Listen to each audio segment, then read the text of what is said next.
next topic of discussion.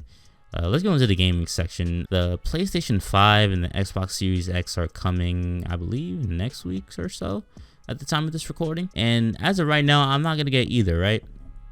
And it's mainly because, number one, I don't feel like funds should just go towards like gaming right now, especially in the state that we're living in. Like gaming in general is just not that deep. It's not super important to invest in right now. Like COVID is still running a ramp. You need to keep your savings in line, prepare for the future when it comes to just like life in general. Like these consoles, they're just whatever to me. But that being said, if I had to pick one, right, it would also, another reason is just have a gaming PC. So what's the point? But for console wise, if I had to pick one, it would definitely be the PlayStation 5. Because they actually have a lineup of games that I am willing to spend money on, to invest my time in, and Xbox doesn't really have anything for me.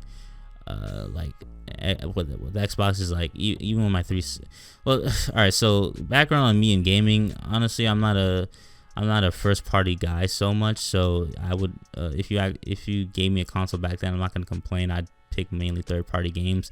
Like legit, the reason why I got my Xbox 360 was for Naruto Shippuden Ultimate Ninja Storm 2, and the reason why I got my PlayStation 3 was for Naruto Ultimate Ninja Storm 1. Like I'm kind of shallow when it comes to like wait, excuse me, get that burp. One take. The PlayStation. What was I saying? Oh yeah.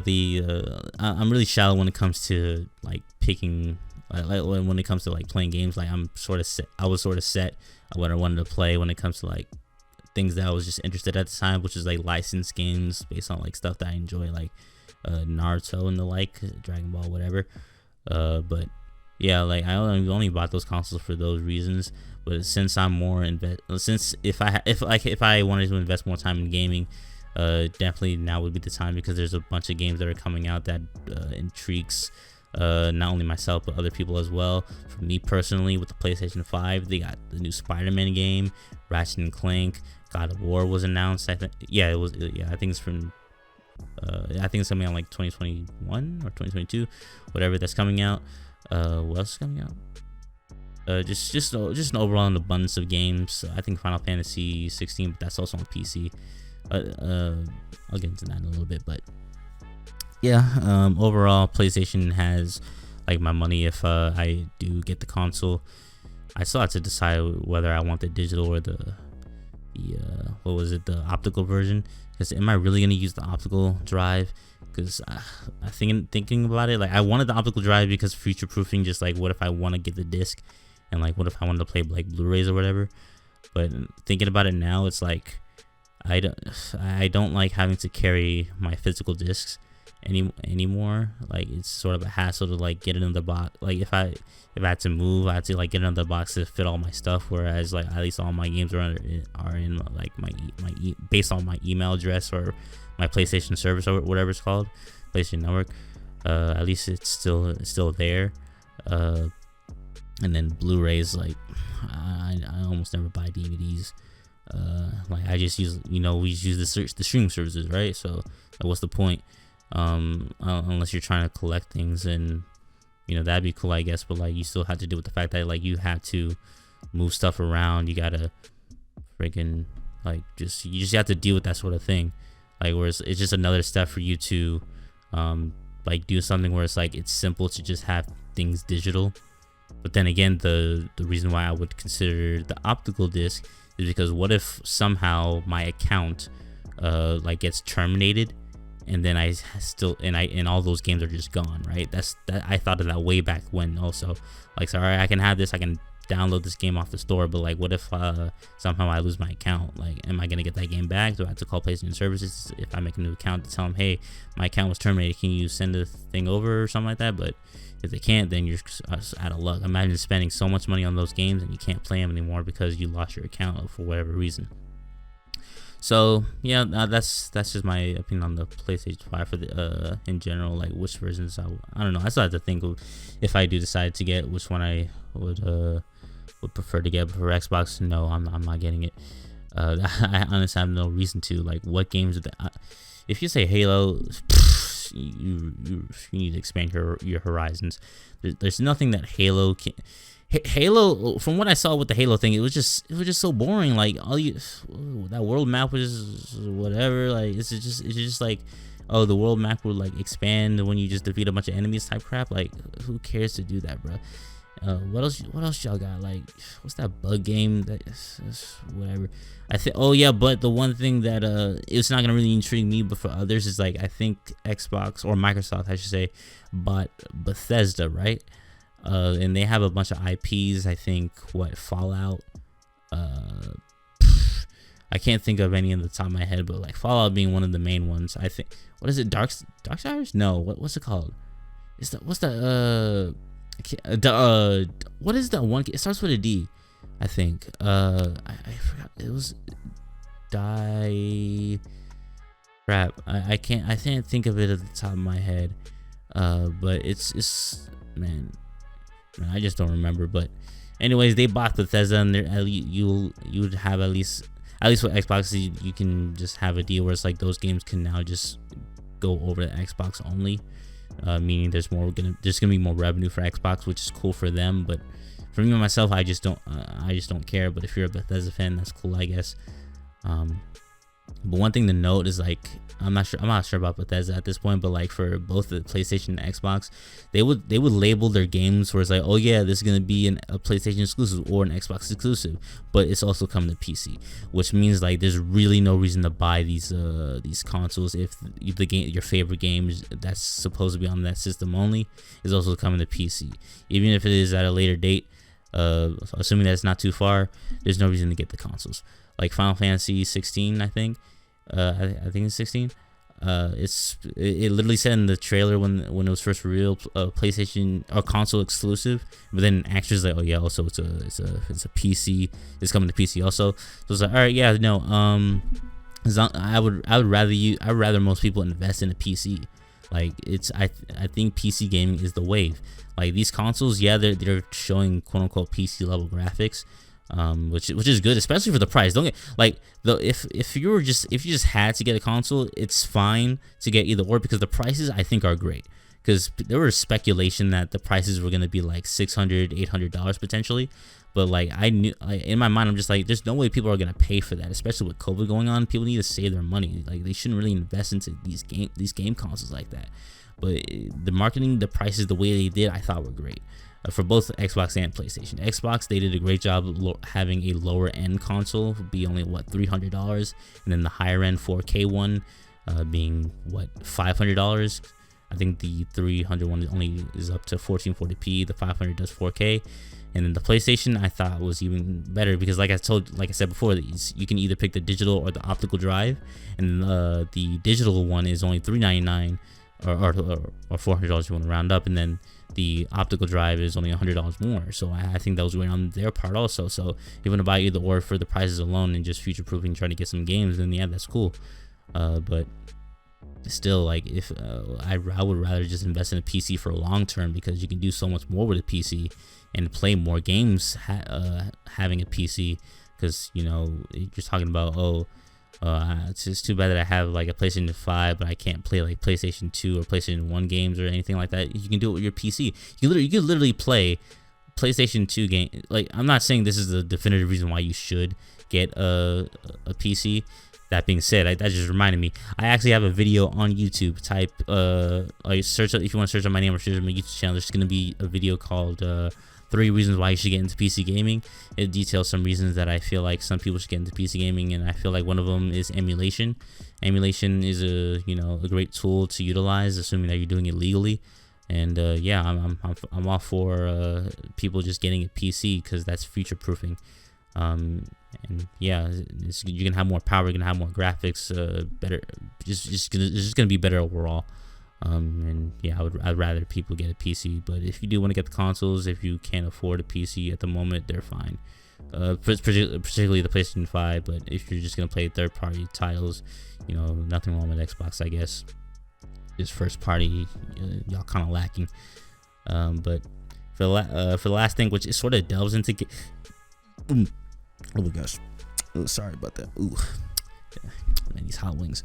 The last topic that I want to get into today is is more on the technological side, but really this is just part of the PC side also, because I can't really think of anything technology in general that I'm interested in right now. But we can talk about the 3000 series graphics cards a bit. These graphics cards, from what I've seen with benchmarking, have been good. They've been good. I was really hyped when they were showed, but after seeing what they could do, I was just like, yeah, they're good. Like it's like, if you have a 20 series graphics card, I would not recommend you upgrade to these, only because, like, I'm not saying it's not a high enough increase. It is pretty sizable, I would say, but the problem is, it's like it's like, all right, so for the 2080, right, or the 2080 Ti, I think that was like, what, $1,200. The 3070 that came out is around the performance of a 2080 Ti, and it's less than half the price. It's only like $500, and it's like, you could just spend it's only $500 to get the graphics card, but it's like, if you already have that type of power anyway, why would you get it? There's just honestly no point. Now, I'd only recommend you get these cards if you have like a 10 series card, which is I do right now. I have a 1060. I really want to get either a 3070, or if the leaks are true about the 3060 or the 3060 Ti, I might just wait for that for mid-range gaming.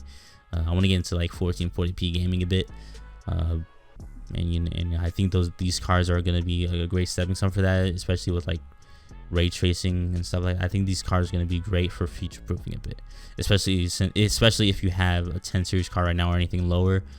If you have a 10 series or lower, I recommend getting these cards, but if you have a 20 series, I wouldn't bother. That being said, that's only if you can get one right now. The bad thing about these cards in general right now is that you can't get them. Like, stores, they just don't have the cards in hand. People have been buying them left and right, and they're just off the market I can't seem to find a 3080 or a 3070 anywhere, and if the 3060 comes out, it's probably going to be the same deal. Like, these cards are they're just so popular, I guess, that people just want to buy them left and right, and I think people are using bots to like buy them off the website so no one can get them, and then they can resell them on like eBay and stuff like that for more than their value. So it's like, nah, like, we just gotta wait to see how the market is gonna shift to where we can get these cards at at their core value, so we're not spending more than what they should be, you know. So we just gotta wait on that. And other than that, that's like the only thing that I don't really like about these cards. Also the 3092, I don't really like it. Like, it's cool that it can quote unquote do 8K gaming, but that's like 8K gaming, and like, it's like 8K. All right, so what they benchmarked for 8K gaming was, they were like, oh, it's the first card to do 8K 60 FPS. It was like, you gotta put an asterisk on that. It was like, yeah, but that's only in certain settings, and number two, they did like the deep learning super sampling, and I think what that thing is like, correct me if I'm wrong, is basically like, all right, so you're taking like assets of the textures and you're amping them up a bit, but then the whole thing is actually like a lower resolution. So like, it can be 4K, but like deep learning, the DLSS thing, like it super samples like the small textures that you wouldn't be able to notice if you're upscaling 4K to an 8K TV, but they're amping the textures up so you can see it, and then it just looks better on 8K. But it's not. I don't think it's true 8K. I could be wrong on that, but that's just from what that's just from what I can see. That's what the case is. But yeah, like, that's the only way you're really gonna get 8K 60 FPS. But base, like, native 8K, I've seen benchmarks where it like barely does like 30 FPS. It might hover 40. I could be wrong on that, but it's like the 30-40 FPS mark. And even if they did 8K 60, what is the point right now? Like, no, does anyone really have an 8K monitor? Like, I know there are 8K TVs out, but like, those cost a bundle. Like, you're gonna have to spend a few G's on that to like get 8K TVs. Or like, I don't think can your internet even support 8K? Be real. Like, you know, your monthly bill is gonna go crazy if you can if you're just gonna run 8K crap. But you gotta keep yourself, you gotta be honest with yourself. Are you gonna spend what 1500s on that card to run your, because I'm generalizing, like I shouldn't assume, I guess, because 2020 people is, but like it's like, are you really gonna spend like $1,500 on your 1080p screen? Like you're gonna hit those 60 FPS marks or 144 hertz marks if you have a high refresh rate 1080p screen, but you're still not getting the value that you paid for. Like you might as well just go for a lower end card, get your value, get your money's worth, and then just go about your day. You don't need to spend these cards right now. Like I honestly, I would wait like a few years until 8K is more viable, because I think just now 4K is just like becoming maybe not the super standard yet, because I feel like 1080p is still king. I mean, it might, people might disagree, but I think 1080p might still be keen. I think 1440p is a good range to be in right now. That's what I want to go into. But 4K is like creeping in there. Like if people said it's the king, I'm not gonna fully disagree. We'll just have a healthy discussion on that. But 8K, no way. 8K just like a sort of topic that's just starting to blow up a bit, and it's honestly not that deep right now to get into. And yeah, honestly, 8K can wait a bit. Give it like 4 or 5 years when it'll become more of a standard, and then we'll see how things level out. And by then, more graphics cards should come out, and they'll let's give it a random number, like a 6080 graphics card will probably do 8K like no problem at 60 FPS by that time, maybe a little bit more. Give it like 4, 5, 6 years, and we should be straight on that. But like 8K right now, we don't. I don't think you should invest in 8K right now. That's just my opinion, but up to you if you want to spend that. But that being said, look at benchmarks for yourself. See if you feel like if you want to waste your money, go ahead. That's your choice.